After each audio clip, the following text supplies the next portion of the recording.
Oke, assalamualaikum warahmatullahi wabarakatuh. Kita lanjutkan materi ya tentang penjumlahan dan pengurangan pada bilangan heksadesimal. Di video sebelumnya kita sudah bahas oktal ya, dan di materi sebelum itu kita pernah bahas masalah biner. Oke, sekarang kita akan bahas masalah penjumlahan dan pengurangan pada bilangan heksadesimal. Penjumlahan dan pengurangan pada bilangan heksadesimal itu sebenarnya mirip pada oktal. Dia itu tinggal dijumlahkan seperti biasa saja. Tapi ketika angkanya melebihi 16, maka dia harus disimpan, gitu ya. Beda sama dengan pengurangan. Ketika dia lebih besar, maka dia harus dipinjam dari sebelah. Gitu prinsipnya. Oke, kita lanjut ke contoh saja. Kita ke penjumlahan dulu. Misalkan kita punya contoh ini ya, bisa lihat 9A ditambah 43. 9A ditambah 43, kita bisa tuliskan begini biar gampang. Nah, kemudian langsung A tambah 3. A dalam heksadesimal itu kan nilainya 10 kan? Berarti kita tinggal jumlah biasa saja. 10 tambah 3 berarti 13. 13 di heksadesimal itu sama dengan huruf A, B, C, D. Dia itu sama huruf D. Berarti di sini otomatis jawabannya pasti D. Nah, sekarang sebelahnya lagi. 9 tambah 4. 9 tambah 4 itu kan 13 juga. 13 juga dalam heksadesimal berarti D. Berarti jawabannya DD. D dan D itu jawabannya ya. Oke, kita contoh berikutnya lagi. Misalkan E8 ditambah 9A. Oh, ini 16 ya, salah tulis. Saya lupa rubah. Saya lupa edit ya. Oke, E8 tambah 9A. 8 ditambah A. A itu nilainya 10 kan? A itu nilainya 10. Otomatis 8 ditambah A sama dengan 10. 8 ditambah A. A-nya 10 berarti sama dengan 18. Nah, 18 itu lebih dari 16 kan? Otomatis dia harus dikurang 16 karena dia itu kelebihan. Otomatis jawabannya sini 2. Kita bisa tulis 2. Kemudian karena dia lebih dari 16 maka dia di sini statusnya meminjamkan atau biasa dikenal dengan istilah carry ya, meminjamkan. Karena dia lebih dari 16 maka dia pinjamkan 1. Sehingga ketika kita ingin menjumlahkan ini berarti 1 ditambah E ditambah 9. 1 tambah 9 dulu itu 10. E itu nilainya 14 berarti 24. 24 lebih dari 16 juga kan? Maka dia akan dikurangi 16 lagi sama dengan 8. Oke, sampai sini masih bisa diikuti. Kalau ada yang tidak dipahami nanti kita diskusi di grup saja ya. Oke, saya ulang dulu ya. Ini kan tadi 9 ditambah E nilainya 14 ditambah 1 yang ini. Kenapa dikurang 16? Karena dia hasilnya itu lebih dari 16. Karena heksadesimal kan cuma bisa menampung sampai 16. Sehingga hasil yang kita dapatkan itu adalah 8. Kemudian di sini kan tadi dia lebih 16, otomatis di sini pasti meminjamkan 1 juga kan? 1 karena dia lebih 16. Karena ini tidak ada pasangannya 00, berarti satunya bisa langsung turun. Berarti jawabannya 182. Oke, sampai sini mungkin bisa dipahami. Kalau tidak dipahami nanti tanyakan di grup saja atau silakan putar videonya berulang-ulang biar bisa dimengerti ya. Kalau terlalu cepat bisa diperlambat videonya. Oke, kita lanjut ke contoh saja lagi. Misalkan lagi ED12 ditambah 459. Ini 16 ya, saya lupa rubah juga lagi. ED12 ditambah 459. Oke, kita mulai. 2 tambah 9 B. Karena 2 tambah 9 itu kan 11.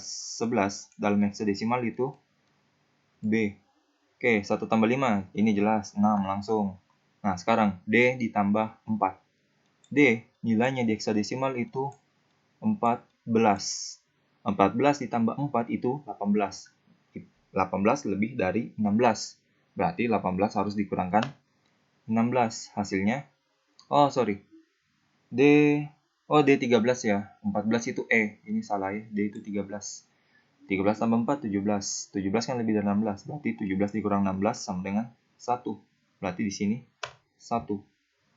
Oke, karena dia di sini lebih dari 16, maka di sini pasti simpan 1.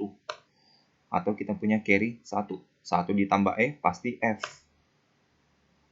1 tambah E pasti F ya. Karena E kan nilainya 14. 14 tambah 1, 15. 15 nilainya F. Oke, ini untuk penjumlahannya contohnya. Semoga bisa dipahami.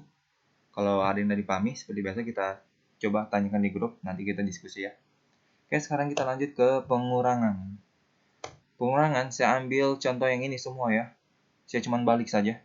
Misalkan ini DD dikurang 9A, berarti hasilnya 43. Biar kita langsung tahu kunci jawabannya. Kita coba ya. Nah, ini DD dikurang 43. Berdasarkan yang ini, DD kurang 43 itu berarti hasilnya harus 9A. Kita coba ya. DD kurang 43. D tadi nilainya berapa? 13 ya, D. Ya, karena E 14. Berarti 13 dikurang 3 itu 10. 10 berarti A. 10 berarti A ya. Oke, kembali ke sini lagi. Karena ini masih lebih besar dari ini, maka ada proses peminjaman. D kurang 4. 13 kurang 4, 9. Berarti jawabannya 9A. Sama dengan yang tadi kan, 9A. Oke, kita contoh kedua lagi. Masih kayak contoh yang tadi, saya cuma balik. 182 dikurang 9A. Sekarang, 2 dikurang A. 2, apakah lebih besar dari A?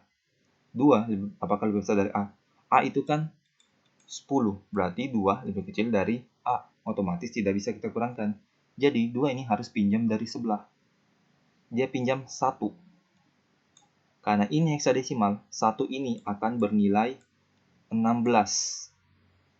Paham maksudnya? Satunya akan bernilai 16. Kalau bingung, sebentar saya hapus dulu ya. Oke, lanjut. 2 dikurang A, karena 2 ini lebih kecil dari 10, berarti harus pinjam dari sebelah. Jadi, dia harus pinjam 1 ya. Karena ini heksadesimal, berarti satunya itu bernilai 16. Berarti, 16 ditambah 2 dikurang A, atau dikurang 10. Atau bisa kita lihat kayak gini. 16 ditambah 2 dikurang 10. 2-nya tadi yang ini, 10 dari A ya. 16 dari mana? Karena dia meminjam dari sebelah. Karena 2 itu lebih kecil dari 10 ya, maka hasilnya 8. Oke, karena ini sudah dipinjam 8, ini harusnya akan menjadi 7. Karena dia sudah dipinjam 1 dari 2 tadi kan. Atau kita bisa tuliskan 1 saja di atas ini, biar nggak bingung. Atau bisa kalian langsung ganti 8-nya menjadi 7. Terserah ya. Kalau kalian ganti ini langsung jadi 7, berarti satunya nggak perlu ditulis. Atau, oke kayak gitu saja ya. Mungkin kita langsung lanjut lagi.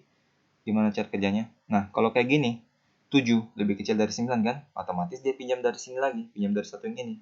Otomatis ini akan menjadi, pinjam satu ini, otomatis akan menjadi 16 ditambah 8, masih pakai yang 8 ini, dikurang 1 yang ini, atau sebenarnya bisa kita langsung tulis 7 saja, dikurang 9 yang ini. Hasilnya itu 14. 16 tambah 8, 24. 24 kurang 1, 23. 23 kurang 9, 14. 14 kalau di heksadesimalkan berarti E. Oke, kita lanjut lagi. Semoga bisa dipahami. 1, ini kan tadi sudah dipinjam di sebelah. Berarti dia jadi 0 habis. Berarti di sini 0 kan? Berarti nah sudah jawabannya E8. Oke. Oh ini. Semoga bisa dipahami ya. Ini sudah muncul contoh soal berikutnya lagi. Semoga yang ini tadi bisa dipahami dulu ya. Kalau enggak nanti silahkan tanya di grup. Kalau yang bingung. Oke, kita lanjut ke contoh berikutnya saja. F16B dikurang 459. Ini semua tadi 16 ya. Saya lupa ganti saja, lupa edit. 16 kalian ganti sendiri saja nanti kalau kalian coba-coba. Oke, kita lanjut saja dulu. B kurang 9. B itu nilainya 11. 11 kurang 9 otomatis pasti 2. Nah, 6 kurang 5, 1. Nah, sekarang 1 kurang 4. Nggak bisa kan? Karena 1 lebih kecil dari 4. Otomatis dia pinjam dari sini. Maka ini akan menjadi, ini dia pinjam 1 dulu. Maka ini akan menjadi 16 ditambah 1 tambah 1 dikurang 4. 16 tambah 1, 17 kurang 4, 13. 13 itu berarti D. Nah, F-nya lagi. Kita pindah ke sini. F, karena sudah dipinjam 1, maka dia dikurang 1. 1 tingkat di bawah F itu berarti E. Atau 15 kurang 1 itu 14. 14 pasti E. Jadi kayak gitu ya jawabannya. Oke, sampai sini ya untuk video pembelajaran tentang penjumlahan dan pengurangan pada bilangan pada heksadesimal. Kalau ada yang nggak dipahami, silahkan tanya di grup. Nanti kita diskusikan di situ ya. Oke, saya kiri. Wassalamualaikum warahmatullahi wabarakatuh.